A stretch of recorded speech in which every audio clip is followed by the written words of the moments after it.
towards the end of his career. And the Messiah, if you don't know, is considered one of the most celebrated compositions of all time. With all that Hallelujah chorus that you hear every Christmas.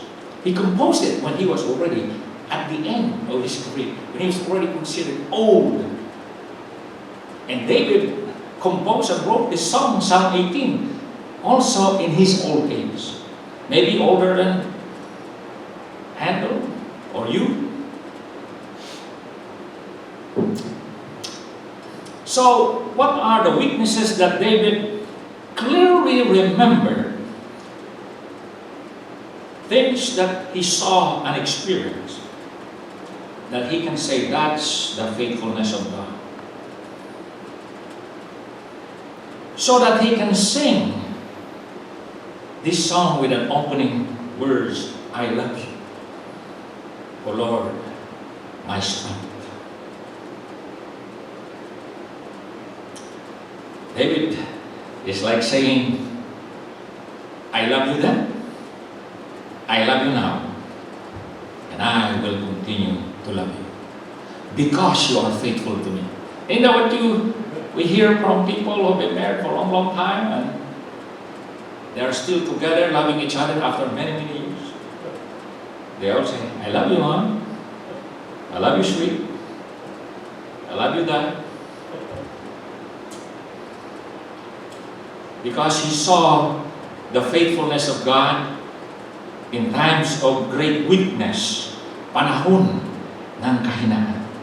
In times of great conflict or battles, panahon ng pakikibaka. In times of great dangers, panahon ng mga panganib. Do you know that life on this earth is full of those three? Yeah. If you don't experience weakness, struggles, and dangers, you must not be a normal person. But if you are normal, you will experience times of weakness, times of struggles, times of many dangers, much like what we have today. There was a time when people say, oh, that's your problem there because you are there. You can't say that. It's everybody's problem now. Global problem. You cannot escape it. And some people try to, there was this, I heard this couple, they're from New York, and New York is the epicenter of this epidemic. They moved to Idaho, they said, and now they have coronavirus in Idaho. You see. Now, the background and the setting of the song. In other words, what inspired David to write the song?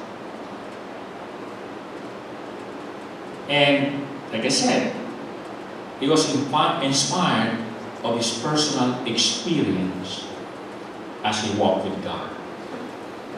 Number one is his conflict with Goliath. Remember Goliath the giant? You read that in 1 Samuel 17. He was just a youth at the time against the mighty Goliath of Gath. But God was his strength, and he was able to kill the mighty giant Goliath. Let me just read to you some of the verses on this fascinating story. Verse 4, Then a champion came out from the armies of the Philistines named Goliath from Gath, whose height was 6 cubits and a span, meaning, translated as 9 feet, 9 inches. Oh, that's tall. 9 feet, 9 inches. Whereas David was just a teenager, or a boy, they call it. He had a bronze helmet on his head, and he was clothed with scale armor which weighed 500 shekels of bronze. That's 125 pounds. He also had bronze greaves on his legs and a bronze javelin slung between his shoulders. The shaft of his spear was like a weaver's beam, and the head of his spear weighed 600 shekels of iron, like 15 pounds. Just the tip of his spear, 15 pounds. His shield carrier also walked before him. In other words, Goliath was a big, tall, strong man. He stood, verse 8, and shouted to the ranks of Israel and said to them, "Why do you come out to draw up in battle array?" Verse 11, when Saul and all Israel heard these words of the Philistine, they were dismayed and greatly afraid. Yeah. Much like what a lot of people feel today when they hear, there's a coronavirus in our city now, or in our neighborhood. People are dismayed and greatly afraid. You could see it. Verse 16, the Philistines came forward morning and evening for 40 days and challenged them for this fight. And no one courageous enough to go down and fight this man. But David, we read the story, because he was asked to go there by his dad to bring some provisions for his brothers. He saw and heard this challenge. And he was surprised that no one from the armies of the living God, people who are on the side of God, no one is courageous enough to go fight him. Maybe because they're all looking only at what they can do, but not what God can do through them. And so David looked at this whole situation differently. You know, if you're a Christian, you look at this whole coronavirus epidemic differently than those who doesn't have God, or those who don't know God, or those who are not God's children. I hope you look at this differently. So one morning when he arrived there at the camp, as usual, the army of Israel, soldiers of Saul, it says here in verse 20, David arose early in the morning, and he came to the camp, and the people are circling. The army was going out in battle array, shouting the war cry. Soldiers are going around shouting their battle cry, trying to lift up the courage, or if they have still courage remaining in them. In other words, David found his army full of talk, sigawan and sigawan. But then, when they see Goliath showed up, verse 24, when all the men of Israel saw the man, that means Goliath, they fled from him and were greatly afraid. You see, that's the problem. They have all the talk, but no action. So David went to Saul, and verse 32 said, so David said to Saul, "Let no man's heart fail on account of him. Your servant will go and fight with this Philistine." Then Saul said to David, "You are not able to go against this Philistine to fight with him, for you are but a youth, while he has been a warrior from his youth." In other words, Saul is saying, you cannot fight against this man. Bata-bata mo pa. You're still a youth. You are no match for him. He's much stronger than you. Oh, but David responded, verse 34, but David said to Saul, "Your servant was tending his father's sheep. When a lion or a bear came and took a lamb from the flock, I went out after him and attacked him and rescued it from his mouth. And when he rose up against me, I seized him by his beard and struck him and killed him," meaning the lion and the bear. 36, your servant has killed both the lion and the bear, and this uncircumcised Philistine will be like one of them, since he has taunted the armies of the living God.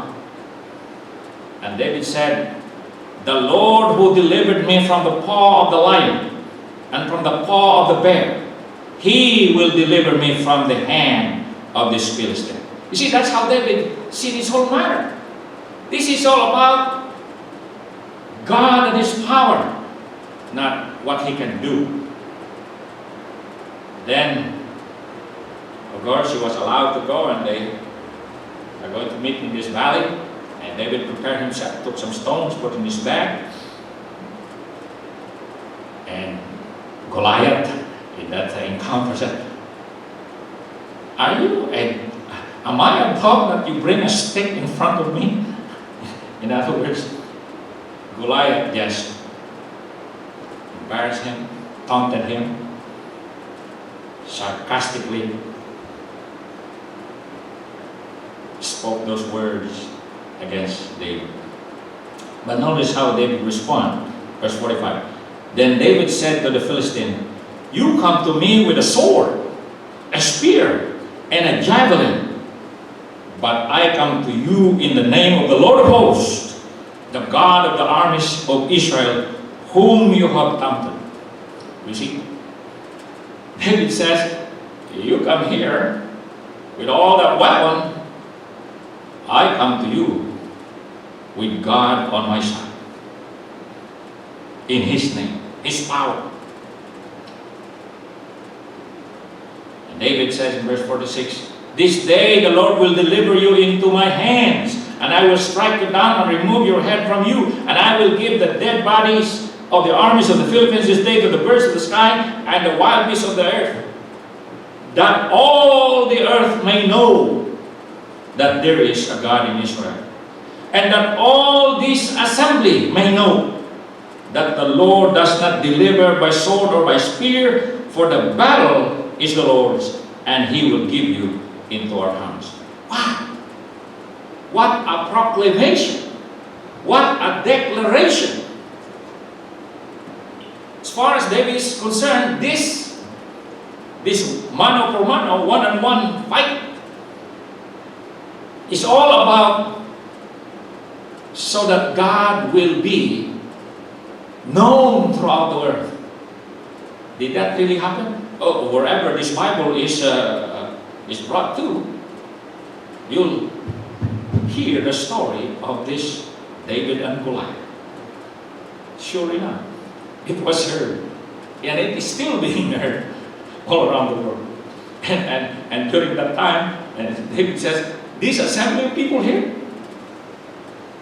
the Israelites and the Philistines, they will know today who's really in charge, that the Lord handles this battle by Himself. In other words, as far as David is concerned, this whole challenge is about knowing the glory of God.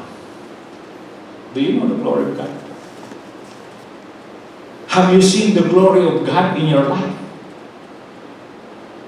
Well, at least here in this story, you have seen the glory of God. You see, I have seen the glory of God in my own life. And you would have seen it too if you know where I came from. And have seen what I used to wear on my feet. I wore nothing for 11 years on my feet. Nakapaalam me until grade 5. I did not put on a slipper or chanelas or bakya or shoes on my feet until I was grade 6 in Manila. But when I was in the province, the sole of my feet is that thing. Oh, but now my sole of my feet is so thin. I'm wearing shoes. I have seen the glory of the Lord.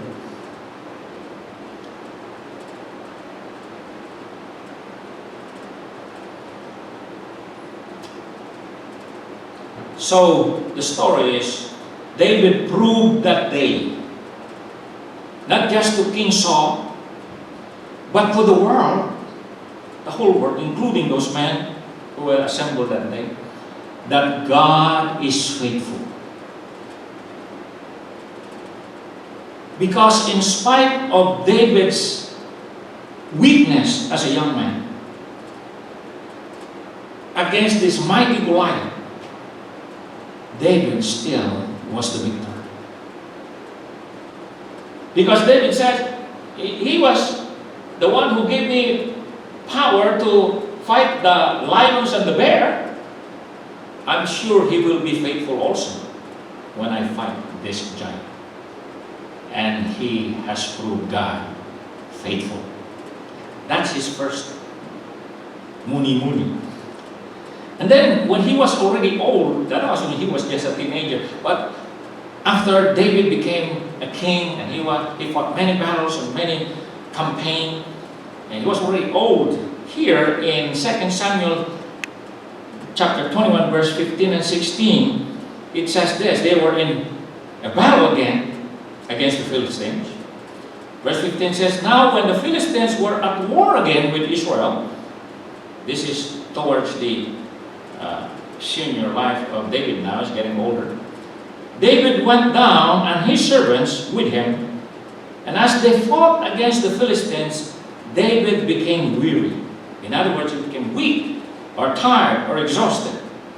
Verse 16, then Ishbi-Benob, who was among the descendants of the giant, the weight of whose spear was 300 shekels of bronze in weight, 7.5 pounds, was girded with a new sword, and he intended to kill David. Now, this is another giant.